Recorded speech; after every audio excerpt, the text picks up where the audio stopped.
Now I haven't broken a single law. You think you get to shove me around because I'm sitting down? Wrong man. Sir, I'm giving you a lawful order to clear the entrance. I'm waiting for my client. Public sidewalk. You don't own it, officer. Now, unless you want a civil rights lawsuit with your name at the top. A white cop made the biggest mistake of his career when he decided to arrest a paralyzed man for disturbing the peace right in front of the building that man helped design. Before we continue, let me take this opportunity to thank you so much for supporting our channel. Just choosing to watch our video means a lot to us. Before we go any further, tell us, where are you watching from? Drop your city or country below, and don't forget to like and subscribe if this is your first time here. Vincent Cole sat in his wheelchair on the pavilion entrance of the Meridian Tower, one of the most recognizable skyscrapers in the city. The morning sun reflected off the glass facade as cars rushed past on the highway beside him. He was on his phone, reviewing blueprints for his next project. At 45, Vincent had spent 2 decades shaping the city's skyline. The Meridian Tower behind him was just one of many. His reputation as an architect was built on precision, vision, and an unshakable work ethic. But to Officer Brett Sutton, Vincent was just another problem. Sutton was 35, with a badge and a barely concealed contempt for people who looked like Vincent. He'd grown up resenting the world he thought had given him too little and others too much. That resentment had calcified into something uglier over the years. Today, it would destroy him. "You need to move along," Sutton said, stepping onto the pavilion with his hand already resting on his belt. Vincent looked up slowly. He took in the uniform, the stance, the tone. "Move along?" Vincent repeated, his voice calm but edged with steel. "I'm sitting here reviewing plans. I'm not blocking anything." "You're disturbing the peace," Sutton said flatly. "This is private property." Vincent smiled, but there was no warmth in it. "Private property? Officer, I helped design this building. My firm worked on the structural engineering for the entire lower plaza, so I think I have every right to sit here." Sutton's jaw tightened. "I don't care what you think you did. I'm telling you to move." Vincent didn't budge. "And I'm telling you I'm not going anywhere." The air between them shifted. Sutton took a step closer. His Axon body camera was clipped to his chest, recording everything. Neither of them knew yet how important that footage would become. "Sir, if you don't comply, I will have to take action." Vincent leaned forward slightly in his wheelchair, his eyes locked on Sutton's. "Take action? For what? Sitting while black? Being paralyzed in public? Which law am I breaking, officer?" Sutton's face flushed. "You're being argumentative and disruptive." "I'm being a citizen," Vincent shot back, his voice rising just enough to carry weight. "I'm sitting on a public accessible pavilion that I helped build, doing my job. If that's disruptive to you, that says more about you than it does about me." People were starting to notice. A woman slowed her walk. A man across the plaza pulled out his phone. Sutton felt the eyes on him and hated it. "Last warning," he said, his voice dropping into something colder. "Get up and leave, or I'm placing you under arrest." Vincent laughed, a short, bitter sound. "Get up? Are you serious right now?" He gestured to his wheelchair, to his legs that hadn't moved in 6 years since the car accident that ended his ability to walk, but never touched his ability to create. "I can't get up, officer, but I'm not leaving either." Sutton's face hardened into something mean. "Then you're under arrest for disturbing the public peace and failure to comply." Vincent's voice cut through the moment like a blade. "You're really going to do this? You're going to arrest a paralyzed man for sitting outside a building he designed? Go ahead, but you better make sure that camera's working, because the world's going to see exactly who you are." Sutton reached for Vincent's arm. Vincent jerked away. "Don't touch me." "You're resisting," Sutton snapped. "I'm not resisting. I'm asserting my rights. There's a difference, and you know it." But Sutton didn't care about differences. He cared about control, and right now he was losing it. He grabbed Vincent's wrist and yanked hard. Vincent's phone clattered to the ground. The blueprint disappeared from the screen. "You're hurting me," Vincent said, his voice tight but controlled. "And you're doing it on camera." "Stop resisting," Sutton barked, louder now, performing for anyone watching. "I'm in a wheelchair," Vincent shouted back. What exactly am I resisting? Gravity? His words were sharp, precise. Vincent had spent his life in rooms where he had to be twice as articulate to get half the respect. He wasn't about to let this man strip him of his dignity without a fight. Sutton pulled harder, trying to force Vincent's arms behind his back. The wheelchair tilted slightly. Vincent gripped the armrests to keep from being thrown forward. "This is assault," Vincent said clearly, projecting his voice toward the growing crowd. "I am not resisting. I am disabled. I am sitting peacefully, and this officer is assaulting me." A woman called out from the sidewalk, "Leave him alone. He's not doing anything." Sutton ignored her. He was committed now. Turning back would mean admitting he was wrong, and men like Brett Sutton didn't admit things like that. He wrenched Vincent's arm again, this time pulling out his handcuffs. "You have the right to remain silent," Sutton began, his voice mechanical. Vincent didn't stay silent. "You're violating my Fourth Amendment rights. You have no probable cause. You're detaining me based on nothing but your own prejudice." "Shut up," Sutton hissed. "No, I won't shut up. You want me silent because you know you're wrong. You know this is illegal, and you know that camera is recording every second of it." Sutton snapped the first cuff onto Vincent's wrist. Too tight. Vincent winced but didn't cry out. "What's your badge number?" Vincent demanded. Sutton didn't answer. "What's your badge number?" Vincent repeated louder. "Everyone watching, get his badge number. Film this. Make sure this doesn't disappear." Phones were out now. At least 5 people were recording. The woman who'd shouted earlier stepped closer. "Officer, he's in a wheelchair. What is he being arrested for?" "Ma'am, step back," Sutton ordered. "I'm not stepping anywhere. That man is disabled. You're hurting him." Sutton's control was slipping. His face was red. Sweat beaded at his temples despite the cool morning air. He locked the second cuff onto Vincent's other wrist, forcing his arms into an unnatural position behind the wheelchair. Vincent's shoulders strained. Pain shot through his upper back. "This is illegal detainment," Vincent said through gritted teeth, "and when your superiors see this footage, you're finished." "Keep talking," Sutton muttered. "See where it gets you." "It'll get me justice, because unlike you, I believe in the system when it works, and it's going to work against you." Sutton stepped back, breathing hard. Vincent sat there, cuffed, immobilized, but somehow still more powerful than the man who'd arrested him. Sutton called for backup. Within minutes, another patrol car arrived. Officer Linda Ramos stepped out, saw the scene, and her face changed. "Brett, what's going on?" "Suspect refused to comply with a lawful order," Sutton said automatically. "Lawful order to do what?" Vincent interjected. "To stop existing in public while black and paralyzed?" Ramos looked at Vincent, at the wheelchair, at the handcuffs, at the crowd filming. "Brett, maybe we should—" "I've got this under control," Sutton cut her off. "It doesn't look under control," Ramos said quietly. Vincent spoke directly to her. "Officer Ramos, that's your name, right?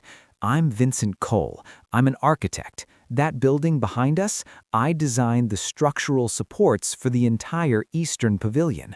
I've been sitting here for 20 minutes reviewing work documents.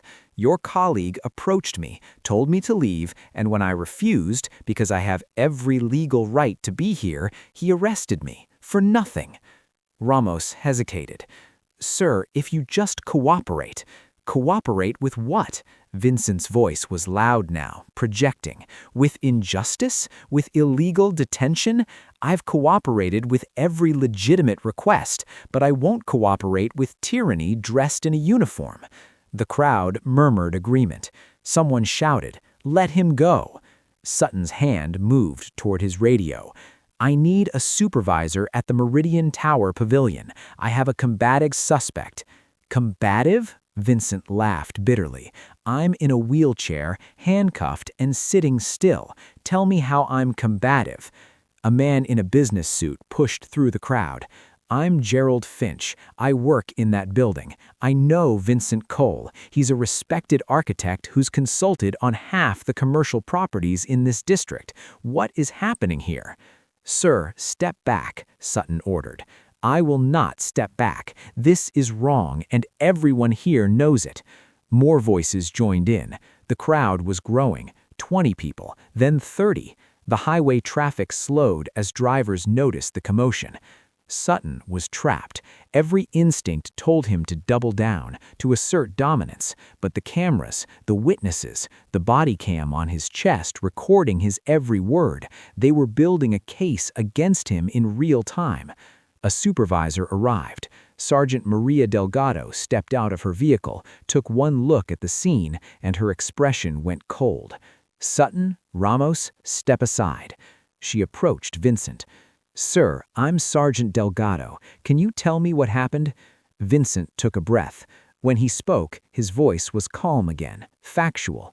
"I was sitting here reviewing work documents. Officer Sutton approached and ordered me to leave. I explained I had the right to be here. He escalated. He arrested me for disturbing the peace, despite the fact that I was sitting quietly, bothering no one. I'm paralyzed. I couldn't leave quickly even if I wanted to. He knew that. He didn't care. He put these cuffs on me too tight. My shoulders are in pain, and all of this is on his body camera." Delgado turned to Sutton. "Is this accurate?" Sutton's mouth opened, closed, opened again. He was being disruptive. How? He refused to comply. "Comply with what, Officer Sutton?" Silence. Delgado's voice dropped to ice. "Uncuff him, now." The body cam footage hit the local news within 48 hours. Someone in the department leaked it, and once it was out, it spread like fire. 12 minutes of crystal-clear video showing Brett Sutton harassing, threatening, and ultimately arresting a paralyzed black man for sitting outside a building he'd helped design. Every word Vincent spoke, every aggressive move Sutton made, the crowd's reactions, the other officers' hesitation, all of it. The city erupted. Vincent's name trended online. Architects across the country spoke out. The Meridian Towers management released a statement confirming Vincent's role in the building's design and condemning the arrest. Civil rights organizations demanded action, and the investigation began. It didn't take long to uncover Brett Sutton's history. 5 complaints of racial profiling in 3 years, 2 use-of-force incidents involving black citizens that had been quietly settled, a pattern of stops in predominantly black neighborhoods with no arrests, just intimidation. Sutton was suspended immediately. Then the district attorney's office got involved. Vincent didn't seek the spotlight, but he didn't hide from it either. He gave one interview, sitting in his home office, surrounded by blueprints and models of buildings that had changed the city's landscape. "I don't want revenge," he said. "I want accountability. I want officers like Brett Sutton to understand that the badge doesn't give you the right to dehumanize people. It gives you the responsibility to protect them. He failed that responsibility, and the system that allowed him to keep failing it needs to change." The interview went viral. 3 months later, Brett Sutton was charged with deprivation of rights under color of law, assault, and false imprisonment. Federal charges, the kind that don't go away. The trial lasted 2 weeks. The body cam footage was played in full. Vincent testified, calm and articulate as ever. He described the pain of the handcuffs, the humiliation of being arrested for existing, the years of work he'd put into building a career that one officer tried to reduce to nothing in 12 minutes. The jury deliberated for 4 hours. Guilty on all counts. Brett Sutton was sentenced to 5 years in federal prison, no parole eligibility for at least 3 years. The judge's words were sharp. "You abused your authority. You targeted a citizen because of his race and his disability. You violated the very oath you swore to uphold. This sentence reflects the severity of that betrayal." The city settled with Vincent for $9,000, a symbolic amount, Vincent said, because the point was never the money. $9,000 doesn't undo what happened, he told reporters, but it's an admission, an acknowledgement that what was done to me was wrong. That matters. Vincent still sits outside the Meridian Tower sometimes, usually in the early morning, before the city fully wakes up. He reviews his work, makes calls, sketches ideas for new projects. People recognize him now. Some stop to shake his hand. Others just nod, a silent acknowledgement of what he represents. He doesn't think of himself as a symbol. He's just a man who refused to be erased. Brett Sutton is 2 years into his sentence now.